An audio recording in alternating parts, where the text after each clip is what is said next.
So here's A Fishin Tail, and I'm going to read it today. I hope you love it. It's about Grandpa and Becky.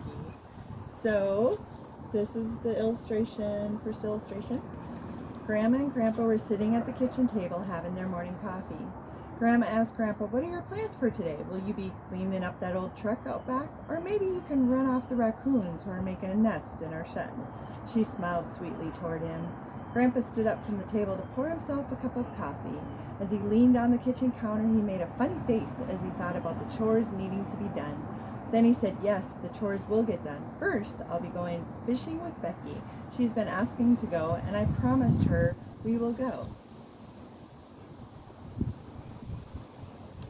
Grandma looked at her cup of coffee, and then she looked at her goldfish Frankie swimming around happily in his fishbowl. She thought about that one time when Frankie disappeared from his bowl and somehow jumped into her lukewarm cup of coffee and lived. That was many years ago, but it still made Grandma chuckle when she thought about it. Grandpa took a sip of his coffee and said, "I will take care of the shed later, I promise." He walked over to Grandma to give her a big kiss on the cheek.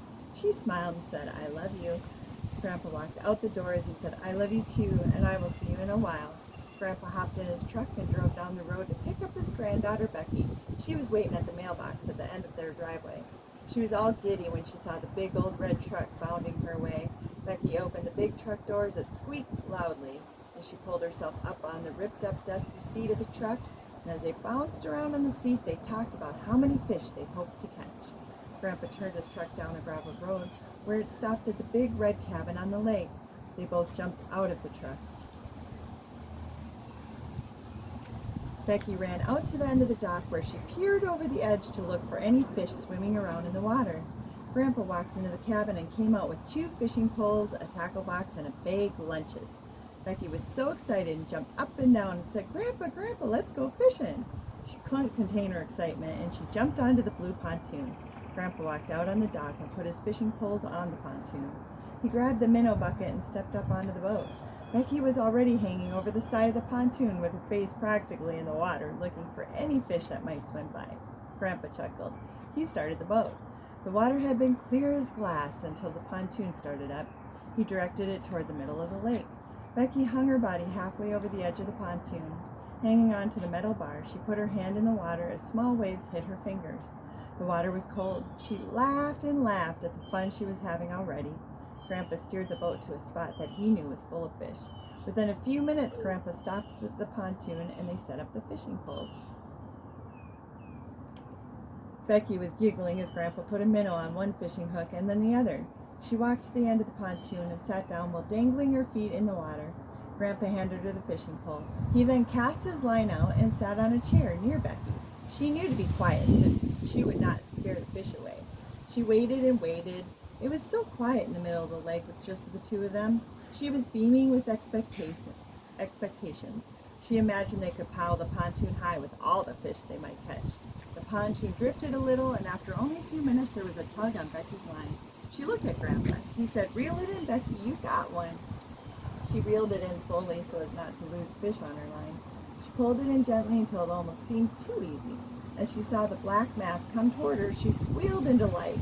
But disappointment hit her face. It was a large piece of seaweed. Grandpa said, "It's okay, we'll throw it back." I'll show you that one.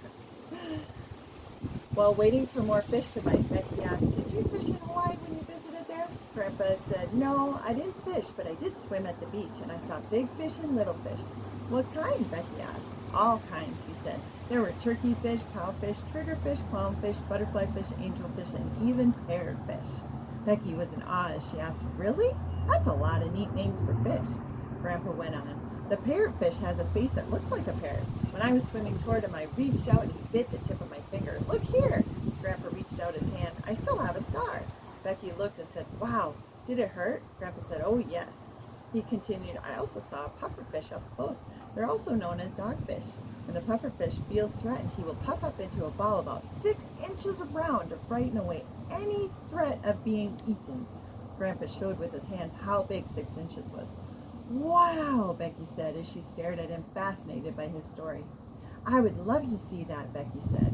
Grandpa chuckled as he said, "It would be fun to see if you weren't up close. They have spiky things that would hurt if you touched it." Becky said, "I don't think I want fish tried to swim away. Grandpa pulled the line in, and hanging in the air was a great big fish. Wow, what is it, Grandpa? Becky asked. That there is a big catfish, Grandpa replied. What? Is it part cat, part fish? She asked. Grandpa chuckled again. Yes, it could be. Becky grinned, knowing he was teasing her. He took the fish off his line, put another minnow on it, and cast it into the water. They waited another few minutes when Becky's line started wriggling. She hung on for dear life as she wrestled the fish and pulled the line in. Grandpa helped bring in the fish. It was humongous. Becky screamed, Grandpa, it's so big. What is it? He asked, that's a sheephead fish. It was so big and heavy, it fell into the boat with a thud. It flopped around with its hairy head swaying. Becky laughed as she said, that is the silliest looking fish I ever saw.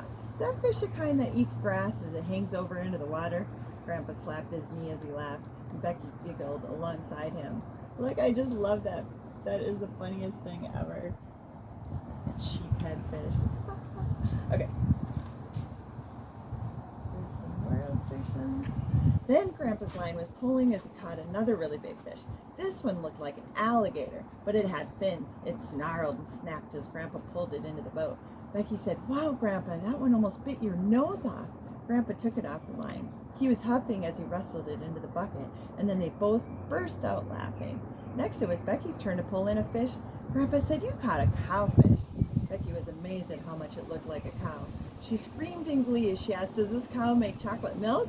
I sure love chocolate milk. Grandpa laughed so hard his sides hurt. She continued, how did the cows get in the water? Grandpa couldn't stop laughing, and it made Becky giggle some more. Grandpa said, these cowfish are special, but they don't produce milk. Tears were falling from his eyes from laughing so much. Grandpa pulled in another fish. This one looked like a small brown fox. Grandpa said, I haven't seen a boxfish in these parts in years.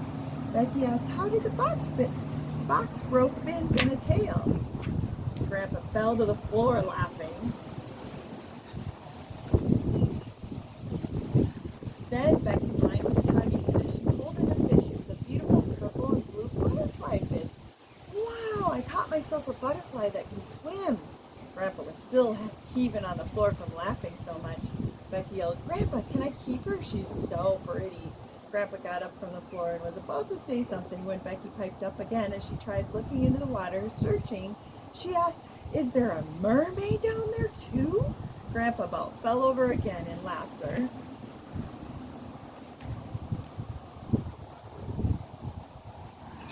They took a break from fishing and grabbed a bag of goodies. They had juice packs and cookies for lunch. Becky said, this is the best lunch ever. Did Grandma make the cookies? Grandpa said, yes, she sure did, and she fresh squeezed the juice, too. Becky's eyes brightened. She felt so loved. Soon it was getting dark, and they had to pack up to go home. As Grandpa steered the pontoon toward shore, his granddaughter sitting next to him helped to steer. He put his arm around her and said, I'm so glad we had this time together, Becky. You're my favorite granddaughter, but don't tell anyone. Becky smiled sweetly as she looked up at her grandpa. She loved him so very much. She said, Grandpa, you're the best, and she hugged him tightly. When they docked, she jumped off the pontoon and asked Grandpa what to take to the cabin. He gave her a few bags, and she proudly brought them into the cabin. Grandpa followed her in, and then they went back outside to bring the big bucket of fish to the freezer. They hopped back in the truck, and Becky talked about those fish they caught, and as they rode home, Grandpa was smiling the whole way. When they arrived at Grandma's house, Becky jumped out of the truck and ran into the house yelling with excitement for Grandma. She dropped her hairbrush and ran into the kitchen thinking something terrible had happened. But Becky told her excitedly all about their fishing trip and how many fish they caught and the names of all these fish. Grandma hugged her and said, Sweetie, I'm so happy you had a fun time. Grandpa smiled at Grandma. He said, I always keep my promises. First the fishing, and now I will start working on that shed and give those raccoons a new home. He winked at Grandma as he left to walk to the shed. Becky said, I want to help, as she ran after Grandpa. Hi, Mom, where's Becky? I have an appointment early tomorrow morning and have to get Becky home and to bed. Grandma pointed to the window, and Judy turned to see Becky talking up a storm to her dad by the shed. Thanks, Mom, I love you. Judy walked over to the shed. Becky, we have to go. She said, oh, Mom, I'm helping Grandpa find some critters. Then we can bring them home and we can race them. She was beaming with the thought of raising wild baby animals. Her mom laughed as she looked at her dad for help. And Grandpa said, Becky, today was so much fun. Let's go fishing again next weekend. Becky, who had a very short attention span, said, yeah, let's do that. I love you, Grandpa. And he replied, I love you too, sweetie. She gave him a great big hug and ran to the car. Judy smiled and waved. Thanks, Dad, for everything. You are wonderful with Becky. He said, it was my pleasure. Something caught Judy's eye, and she said, oh, Dad, the raccoon babies are in the tin can. How funny is that? He said, thanks, sweetie. I think I found that lost treasure. Those little raccoon rascals. Grandpa laughed and waved from the shed. Grandma waved also. As they were driving away, Becky yelled out the window, bye, Grandpa, bye, Grandma.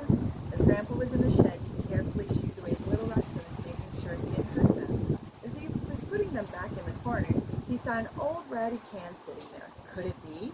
He looked inside the can and almost fell over from shock. There was the lost money. Years earlier, he had buried an old can full of money, and he didn't remember where he buried it. They looked all over the house. They even dug holes in the garden, looked everywhere in the house too, but they couldn't find it.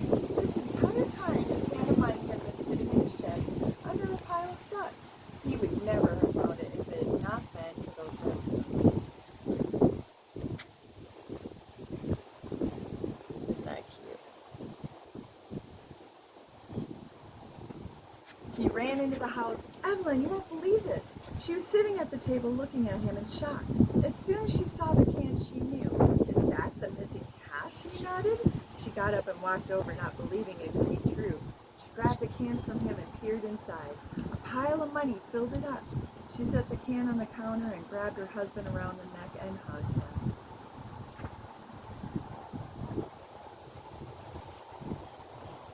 She looked in his eyes, and with excitement, she said, we can finally take that trip we always wanted to take. He nodded and said, yes, let's make plans today. First thing, we gotta go get some ice cream. And she smiled as he grabbed the keys. He said, ice cream, you scream, I'll scream for ice cream. The end. I hope you love this. This is Becka L Jones. You can check all my books out on Amazon. Aloha.